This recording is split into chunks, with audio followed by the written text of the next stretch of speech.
Miongoni mwa taarifa kubwa sana ni baada ya Chief Godlove mwenyewe kuthibitisha kwamba kuna nyoka ambaye kwa sasa anaishi naye, na chanzo pia cha kumfanya pia msanii wake wa zamani ambaye alikuwa yupo under Chief Luti Music ambayo ni lebo ya Chief Godlove, baada ya kuonekana kwamba ushirikina umekuwa ni mwingi sana na hata maisha ya Pipi Jojo yameanza kuwa ni magumu, kiasi kwamba yale ambayo yalikuwa anapitia na kuweka wazi kwamba kuna wakati na nyakati ambazo walikuwa wakifanya ushirikina ambao ulikuwa nje na makubaliano ya lebo ya Chief Luti Music ambayo ilikuwa inamiliki msanii wao ambaye ni Pipi Jojo. Na hivi sasa ninapozungumza, miongoni mwa picha ambazo zimeonekana pia kutrend sana ni baada ya hizi picha ambazo zimevuja zikiwa zinamuonyesha Chief Godlove akiwa na nyoka na huko akiwa amemshika, kiasi kwamba wale watu ambao walikuwa naamini kwamba yote yalikuwa yanaendelea katika mitandao ya kijamii kumbe yalikuwa ni kweli. Hakika Chief Godlove kwa maisha ambayo ameweza kuishi na Pipi Jojo, na kwa sasa the way ambavyo watu wengi wanaanza kuunganisha matukio,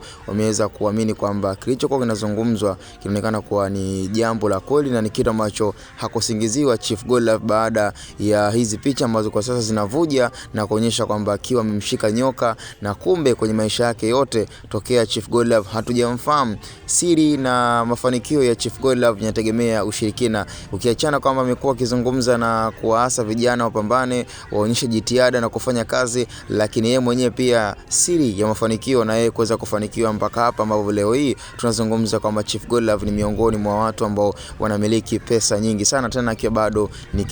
ni kijana, na huko mwenyewe pia akiweka wazi kwamba ushirikina na maisha ambayo amekuwa kiaishi ambayo yako nje na mfumo ndio amemsaidia kuweza kuwa na maisha mazuri. Sasa cha msingi tukutane kwenye upande wa comment ndani ya Bongo Umbea TV.